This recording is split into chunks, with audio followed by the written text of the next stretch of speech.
오늘 수요 예배 하이델베르그 요리문답 114문, 115문입니다. 제목은 이제 사죄와 의로움에 대해서 나눌 텐데, 이제 지난주까지 10계명을 나눴습니다. 몇 계명? 몇 계명? 그렇죠. 10계명을 나누었습니다. 그리고 하이델베르그 요리문답의 10계명 다음이 이제 주기도로 넘어갑니다. 주님이 가르쳐 주신 기도, 그러니 우리도 기도를 해야 되겠죠. 그 기도에 대한 지금 10계명과 기도 그 사이에 이제 다리의 역할을 하는 문과 답이 오늘 114문, 115문입니다. 그래서 이제 10계명 우리 114문과 115문을 한번 읽어보겠습니다. 먼저 제가 문을 읽으면 여러분들이 크게 답을 읽어주시면 됩니다. 114문. 그런데 하나님께 돌아온 사람이 이 계명들을 완전히 지킬 수 있습니까? 아닙니다. 가장 거룩한 사람이라도 이 세상에 살 동안에는 이러한 순종을 겨우 시작했을 뿐입니다. 그러나 그들은 굳은 결심으로 하나님의 일부 계명만이 아니라 모든 계명에 따라 살기 시작합니다. 115문입니다. 이 세상에서는 아무도 10계명을 완전히 지킬 수 없는데 하나님께서는 왜 그렇게 엄격히 10계명을 설교하게 하십니까? 첫째, 평생 동안 우리의 제약된 본성을 더욱더 알게 되고 그리하여 그리스도 안에서 사죄와 의로움을 더욱더 간절히 추구하도록 하기 위함입니다. 둘째, 이 세상의 삶을 마치고 목적지인 완전에 이를 때까지 하나님의 형상으로 더욱더 변화되기를 끊임없이 노력하고 하나님께 성령의 은혜를 구하기 위함입니다. 아멘. 이제 113, 115문 두 개를 나누도록 하겠습니다. 10계명 하면 율법의 요약입니다. 율법에 여러 가지 율법들이 있는데 그것의 요약을 한 것이 10계명입니다. 그리고 반대로 말하면 10계명을 쭉 풀어놓은 것이 모든 율법의 내용들이 되어집니다. 그래서 이제 우리가 율법을 생각해 볼 때에 먼저 하나님이 우리를 저와 여러분들을 지었을 때를 한번 생각을 해볼 수 있습니다. 하나님의 말씀, 율법이 있고 우리 사람은 성경에서 세 가지 분류는 아닙니다. 먼저는 하나님이 처음 만들었을 때 누구죠? 아담, 그때에. 그리고 그들이 범죄했을 때에. 그리고 우리가 지금 현재로서는 모든 인류가 다 범죄한 그 카테고리 안에 들어있죠. 근데 거기에서 또 하나의 이렇게 범주가 나뉘어요. 중생했을 때. 그러니까 우리가 주의 은혜를 맛보았을 때로 이렇게 나뉩니다. 그래서 처음에 최초의 인류, 범죄한 인류, 또 중생한 인류 이렇게 세 부류로 나뉘게 되어집니다. 그래서 먼저 하나님 처음 지었을 때의 사람 아담과 하와 죄짓기 전까지 그들에게 있어서 율법은 어떠할까요? 그들은 율법을 완전히 지킬 수 있었습니다. 아담과 하와 죄짓기 전까지는 율법을 완전히 순종하는 것이 가능했습니다. 그때는요. 그리고 왜냐하면 하나님의 형상을 따라 지어졌기 때문에 하나님의 형상을 따라 그대로 지어졌기 때문에 그들에게는 자유의지가 있었습니다. 그 하나님의 계명을 지킬 수 있는 자유의지, 지키지 않을 자유의지. 그들은 그 모든 것을 다 알고 있고 자기들의 자의대로 할 수가 있었습니다. 왜요? 하나님의 형상대로 만들어졌기 때문에 의를 따르고 또 참된 거룩함을 쫓아가고 선하신 하나님을 찾을 수 있을 힘이 그들에게는 충분히 있었습니다. 그것이 처음 지었을 때에, 그러니까 그 율법, 하나님의 말씀을 최초 인류는 다 지킬 수 있었다라는 거예요. 그리고 나서 이제 선악과를 따먹고 타락한 이유, 불패한 사람의 모습은 그 율법의 요구를 다 이행할 수 있어요? 없어요? 없다라는 거예요. 왜냐하면 율법이라는 것이 하나님의 말씀입니다. 그것을 따로 생각하면 안 돼요. 하나님의 말씀이 율법이고 그 율법의 요약이 십계명입니다. 그 십계명 제가 요즘에 계속 강조하죠. 하나님께서 두 돌판에 직접 써서 주신 거예요. 이스라엘 백성들에게, 그리고 지금 우리에게도 동일하게 그 십계명이 전달이 되지요. 그러니까 그 말씀이 하나님의 말씀이에요. 근데 타락한 인류는 그 말씀을 이행할 능력이 없어요. 근데 이거를 단순히 하나님은 하나님이고 율법은 율법이다 이렇게 보면 안 된다는 거예요.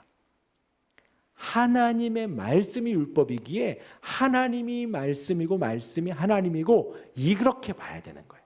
그러니까 타락한 인류는 하나님께 나아갈 수 없다가 되어집니다. 왜냐하면 이거를 따로 생각을 하면 내 자의대로 하나님께 나아갈 수 있어, 이런 교만한 말을 할 수 있거든요. 그러니까 우리가 타락한 인류가 율법을 준행할 수 없어, 그냥 단순히 율법 준수 여부가 아니라 하나님께 나아가느냐 나아가지 못하느냐를 말하는 겁니다.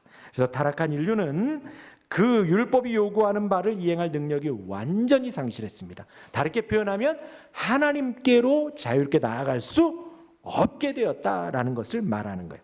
그래서 창세기 8장 21절에 이는 사람의 마음에 계획하는 바가 어려서부터 악하다 선하다 악하다. 창세기 8장이에요. 창세기 8장. 또 마태복음 7장 18절에도 예수님이 말씀하셨어요. 못된 나무가 아름다운 열매를 맺을 수 있어요? 없어요? 없어요. 못된 나무예요. 우리는 이제 이미. 그렇기 때문에 아름다운 열매를 맺을 수 없다라고 이야기를 합니다. 그리고 이제 아까 그랬죠. 최초의 인류, 타락한 인류, 그 다음 어떤 인류라고요? 중생한, 거듭난 인류가 있어요. 택함 받은. 그 중생한 상태의 사람은 율법에 순종하는 일이 가능해집니다. 왜요? 중생이라는 것은 성령께서 일으키는 것이기 때문에 성령의 인도함 받아서 우리는 하나님의 말씀에 순종할 수 있게 되어집니다. 그러면 중생하지 않은 사람은 순종할 수 있어요? 없어요? 순종할 수 없다는 거예요. 그렇기 때문에 그러나 순종하는 일이 가능은 하지만 중생한 자도 율법이 요구하는 바 내적이며 외적인 완전한 순종은 불가능하다라는 거예요. 성령께서 우리를 이끌어 가시기는 하지만 우리의 타락한 본성이 있기 때문에 이 땅에서 완전히 순종하지는 못한다라는 거예요. 그래서 우리가 태어나면 무슨 죄가 있어요? 원죄가 있습니다. 그리고 살아가면서 무슨 죄가 있어요?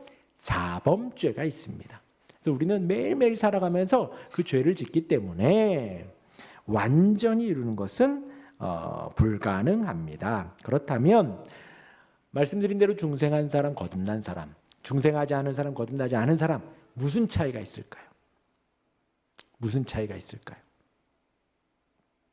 무슨 차이가 있냐면 인생 속에서는 그 차이를 발견하기가 사실 쉽지 않아요. 왜냐면 우리가 이렇게 그냥 살아가니까요, 똑같이. 뭐 저기 이렇게 머리 다 이렇게 깎은 사람들은 뭐 회색 옷 입고 산속으로 올라가잖아요. 그렇게 우리가 살아가는 것이 아니기 때문에 저와 여러분들 똑같이 세상 속에서 살아가기 때문에 이렇게 외적으로 보면 크게 이렇게 차이가 안 날 수 있습니다. 크게 차이가 안 날 수도 있어요. 그런데 중요한 것은 뭐냐면 우리 인생 속에서 그 차이를 발견하기가 쉽지 않지만 다만 중요한 것은 하나님이 택한 백성은 거듭나게 하기로, 중생하게 하기로 택하셨다라는 거예요. 그러면 그 인생은 마지막에 최종적인 회개가 반드시 있다라는 거예요. 온전한 회개, 돌이키는 은혜가 완전히 있다라는 거예요. 그래서 아까 말씀드렸죠. 율법과 하나님을 띄어서 생각하면 안 돼요. 그러니까 거듭난 인생이 하나님을 찾게 되고 하나님을 찾으면서 율법과 말씀에 준행하려고 노력해 살아가는 거예요.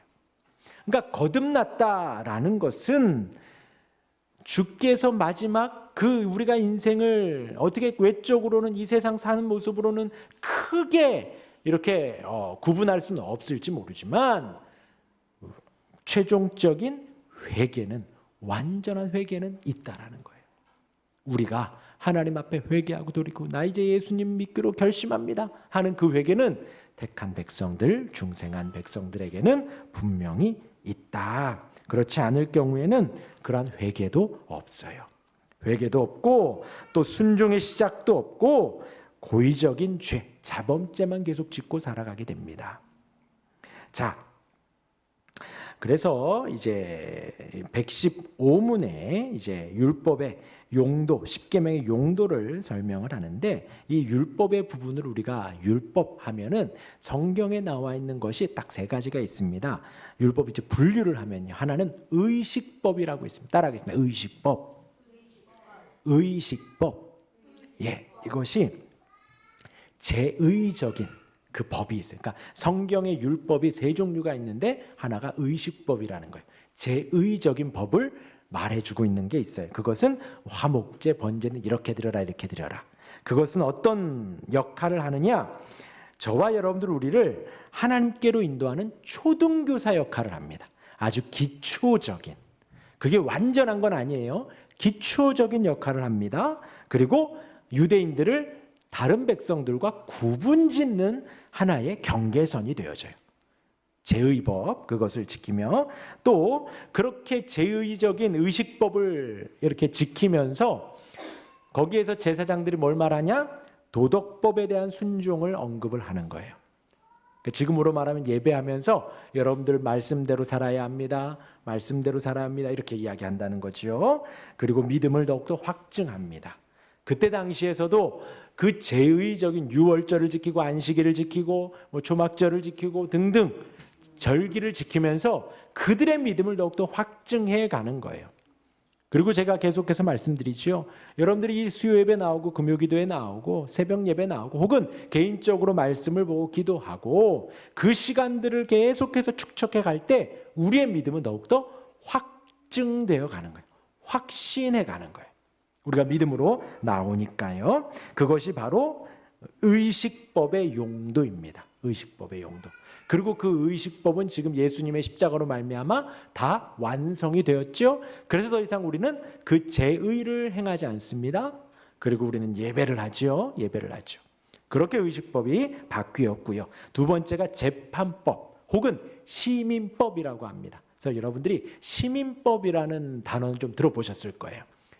의식법, 시민법, 재판법. 이것은 뭐냐면 그때 당시에 정치 체제, 나라를 이렇게 다스려라. 뭐 100부장, 1000부장, 50부장, 조장 이렇게 나누어라. 등등의 법들을 말을 하는 겁니다. 지금은 있을까요? 없을까요? 없지요. 지금 여기에 나와 있는 그 시민법대로 우리가 지켜야 됩니다. 그게 아니에요. 그것은 폐기됐어요. 뭐만 기억하면 돼요? 그때의 정신. 그때 하나님이 왜 그렇게 하게 하셨는가? 의. 그 뜻만을 우리가 그대로 계승해 오면 되는 겁니다. 그리고 마지막이 도덕법이에요. 의식법, 시민법, 도덕법. 그리고 십계명은 이 도덕법에 해당한다라는 것이죠. 이 도덕법의 용도가 그래요. 타락 이전, 타락 후, 그리고 중생했을 때. 그래서 아까 제가 그렇게 말씀을 드린 거예요. 이 도덕법의 용도가 왜 이러냐? 타락 이전에는 어떠했을까요? 죄로 말미암아 더러워지지 않는 부패하지 않은 본성의 상태에 여기에서도 하나님의 용도가 있었다라는 거죠. 그때에도 하나님이 말씀하셨고 그 말씀 따라서 태초의 인류는 그대로 순종을 했다라는 거예요. 그대로 순종을 할 수 있어서 하나님의 말씀에 대한 완전한 지식이 있었다는 거죠. 완전한 지식이. 그래서 마음의 성향과 행동 모두가 하나님의 뜻과 일치했습니다. 아담과 하와는. 선한 양심이 있었고 하나님에 대한 호의적인 인식이 있었고 또 영생에 대한 확실한 소망이 있었습니다. 그것이 이제 타락 전에 인류가 도덕법을 받으면서 그렇게 됐고요. 이제 부패한 본성의 상태, 중생하지 않은 그들의 모습은 어떠하냐? 근데 이제 중요한 건 그거예요. 아까 그랬죠. 중생한 인류와 중생하지 않은 인류가 겉으로 보기엔 별 티가 안 난다 그랬어요. 왜 그러냐 하면은요, 믿지 않는 사람 중에도 정직하게 살려고 노력하는 사람이 있다는 거죠. 이렇게 살인하지 않고 간음하지 않고 살려고 노력하는 사람들이 있어요. 왜냐하면 지금 뭐 우리나라 법이라든지 통치자라든지 등등의 입술을 통해서 하나님이 이 도덕법 10계명과 준하는 말씀들을 계속해서 말을 한다는 거예요. 그러하니 세상 사람들도 그 법에 준하여서 살려고 노력을 한다라는 거지요. 그리고 하나님께서는 실질적으로 다스리고 통치하시기 때문에 가장 극악한 지독하고 노골적인 악을 하나님이 막아주신다라는 거예요. 그렇다고 여러분들이 이제 목사님 그런데 왜 전쟁이 나나요? 그런데 왜 뭐 이런 사건들이 막 잔인한 사건들이 일어나나요? 그러면 제가 할 말은 없어요. 그런데 하나님은 그냥 일반 사람들에게도 뭐 TV나 언론이나 혹은 뭐 도덕적으로 되게 높은 사람들이라든지 혹은 통치자라든지 대통령이라든지 아니면 뭐 외국의 대통령이라든지 책을 통해서도 지금 이런 도덕법이 원하는 그런 말들을 종종 이렇게 말을 해준다라는 거죠. 그러니까 믿지 않는 사람도 그것이 그냥 하나의 윤리의 하나로서 하나의 도덕의 하나로서 혹은 자신의 삶의 인생의 지표의 하나로서 지키면서 살아간다라는 거지요. 그렇다면 이 도덕법의 역할, 용도가 뭐냐? 죄를 깨닫게 합니다. 뭐를? 하주나 뭐를? 그렇지, 죄를 깨닫게 합니다. 이거는 중생하지 않은 사람이나 중생한 사람이나 똑같아요. 이 도덕법이 선포가 되면 10계명이 선포가 되면 죄를 깨닫게 되는 거예요.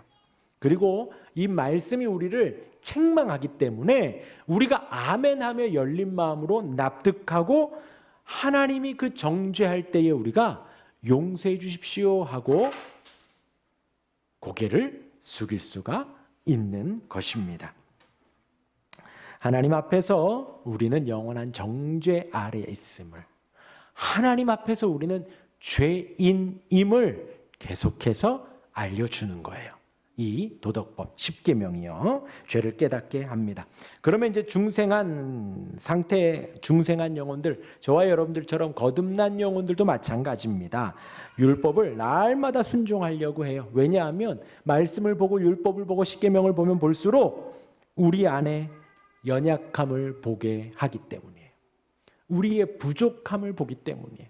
우리의 연약함을 보기 때문에, 우리의 부패성을 보기 때문에 우리는 늘 돌이키려고 합니다. 믿는 사람들은, 거듭난 사람들은 계속 그렇게 자신을 이렇게 율법을 따르려고 노력을 하는 거예요. 거울의 역할을 합니다. 뭐의 역할을 한다고요? 거울이요. 안경으로 보면 안 된다 그랬어요. 율법의 안경을 끼고 다른 사람을 보면 안 돼요. 율법을 거울 삼아서 나를 돌아보는 겁니다. 알겠죠? 그러면 그것의 목적이 뭐예요? 내 죄를 날마다 돌이켜요. 내 죄를, 내 부패성과 연약함을 날마다 봐요. 그 목적이 뭐예요? 이제 얘네가 엄마 아빠 말 잘 듣기로 하겠습니다 하는 목적이 뭐예요? 엄마 아빠와 화해하려고 하는 거예요. 화해하려고. 그렇죠? 우리가 말씀에 10계명에 순종하려고 하는 목적은 뭐냐? 하나님과의 화해고 하나님과의 더 깊은 교제 가운데로 나아가는 겁니다. 나아가는 거예요. 그리고 이제 도덕법의 용도는 하나님께 드리는 예배와 그리스도의 삶의 규범이 또 되어집니다. 성도들은 그 말씀대로 살아가려고 해요. 그래서 교회에서 율법을 해설하면서 왜 이렇게 자꾸 10계명을 가르치는가? 그러니까 교회에서는요, 10계명을 꾸준히 가르쳐야 돼요. 계속해서 가르쳐야 돼요. 왜냐하면 제가 지난번에도 말씀드렸지만 우리가 예수를 믿는다. 어떻게 믿어야 되죠, 예수님을요? 그냥 취미생활로 믿으면 될까요? 아니면 여러분들이 이렇게 뭐 이렇게 신상 쓸 때 종교, 기독교 쓰려고 믿나요? 아니에요. 우리는요, 예수님을 어떻게 믿냐면 목숨 걸고 믿어요. 왜 제가 이렇게 말씀을 드리냐면 제가 목숨 거니까 여러분들 목숨 거세요가 아니라 예수님이 목숨 바쳐 우리를 사랑하셨기 때문에 우리도 예수님께 목숨 바쳐 믿는 거예요. 그런데 말씀드렸지요. 살인하지 말라라는 계명에 우리도 목숨 바쳐 순종하는 겁니다. 간음하지 말라라는 말씀에 우리도 목숨 바쳐 순종하는 거예요. 하나님 한 분만을 섬겨라 그 말씀에 우리도 목숨 바쳐 섬기는 것입니다. 그러하기 때문에 우리는 교회에서 그 살아계신 하나님의 말씀을 가르치며 십계명도 계속해서 가르쳐야 한다는 것이지요.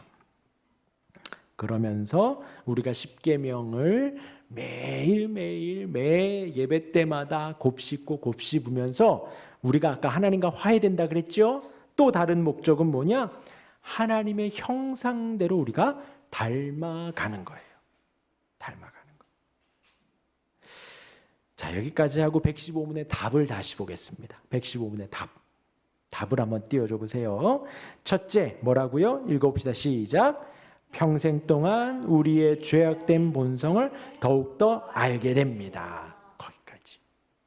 뭐라고요? 우리가 평생 동안 우리의 죄악된 본성을 알게 돼요. 여러분, 십계명을 우리 다 외우지 못해요. 헷갈려요. 그렇죠? 외우지도 못합니다.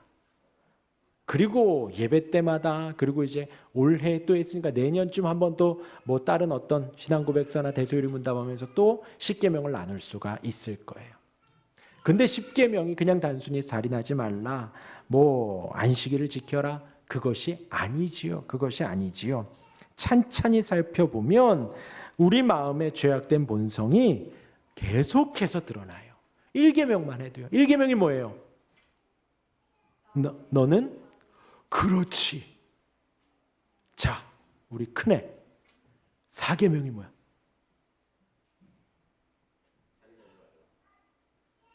막 던지지. 아닌데 4계명. 너는 나 외에 다른 신들을 섬기지 말라. 그 위에야. 그 다음에 우상을 만들지 말고, 그렇지. 망령되이 일컫지 말고 안식일을 지키라는 거죠. 안식일. 그러면 안식일을 지키는 것에 있어서는 우리가 제대로 하고 있나요? 하고 있어요?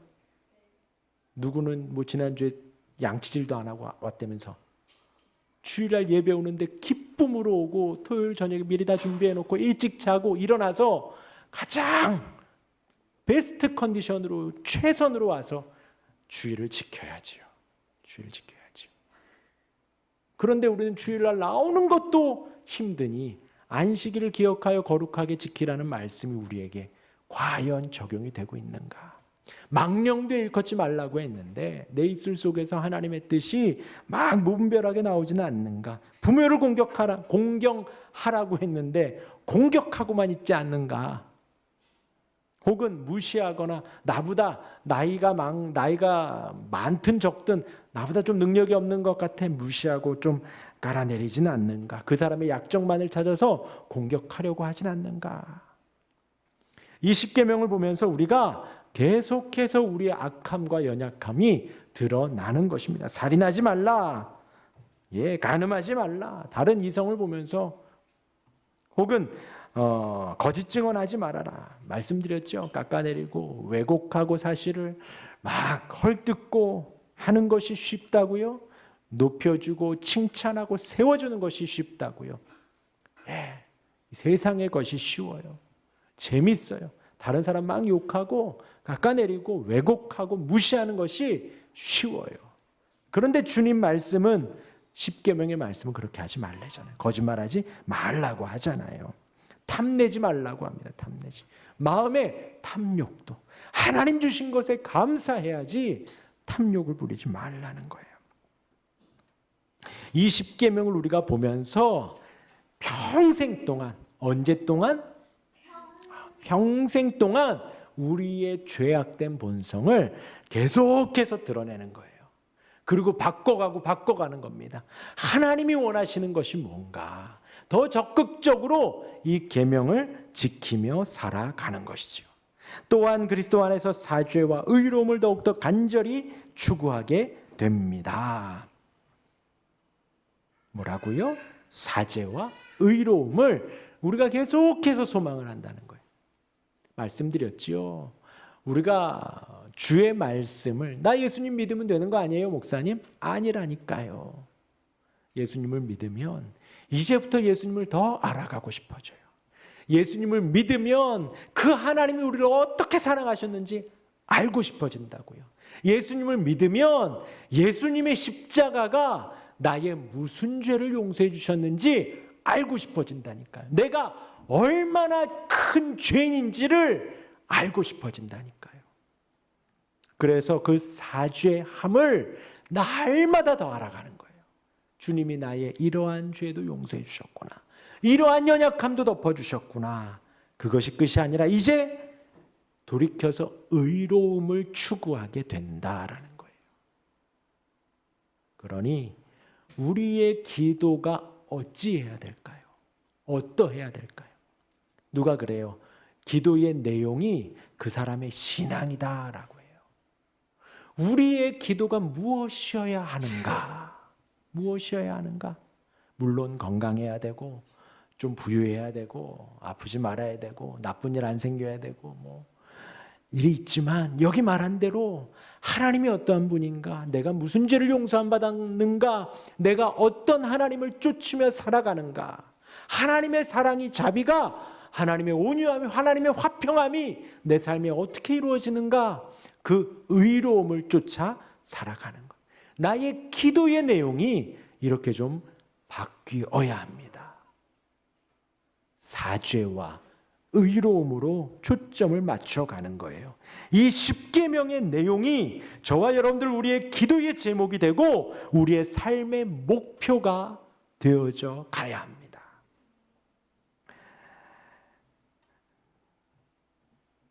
그리고 이것은 둘째로 세상의 삶이 맞춰지고 완전한 성화에 이르게 될 때까지 우리는 계속 노력합니다. 계속 노력합니다. 그래서 이 10계명만 우리가 제대로 배우고 알기만 해도요, 우리가 예수 잘 믿을 수 있는 거예요. 세상에서 기독교가 지탄을 받고 손가락질을 받고 있어요. 그것은 값없는 기독교에 대한 너무나도 몰 이해 속에서 신앙생활하기 때문에 그렇습니다. 미신과 맹신이 너무 많기 때문에 그래요. 하나님을 망령되이 일컫는 것이 너무나도 많기 때문에 그래요. 우리 안에서 예수를 믿는다고 하면 이 10계명의 내용을 매일매일 묵상하며 나의 삶을 이 10계명의 삶에 온전히 내어드리고 하나님이 원하시는 그 삶으로 날마다 살아가기로 노력하는 거예요. 하나님의 형상으로 더욱더 변화되기를 노력하는 거예요. 하나님께 성령의 은혜를 구하는 것입니다. 내 힘으로는 안 됩니다, 주님. 오 곤고한 자루다. 바울도 외쳤지요. 주여 내 힘으로는 되지 않습니다. 성령이여 도와주옵소서 하고 은혜를 구하는 거예요. 이것이 우리 신앙생활의 모습이 되어야 해요. 우리 신앙생활의 매일매일의 삶이 되어야 합니다. 우리가 하나님의 형상을 이루어 가기까지 우리의 신앙이 이러하게 되기를 간절히 바랍니다. 그 10계명 율법의 의도, 하나님의 의도를 우리가 바르게 알아 성취해 가는 우리 모두가 되기를 바랍니다. 이것이 예수 믿는 거예요. 하나님께 제 용서함을 구하시기를 바랍니다. 하나님께 의로운 삶 살기를 구하기를 바랍니다. 그것이 저와 여러분들의 우리 신앙생활의 모습이 될 수 있기를 주님의 이름으로 축원합니다. 아멘.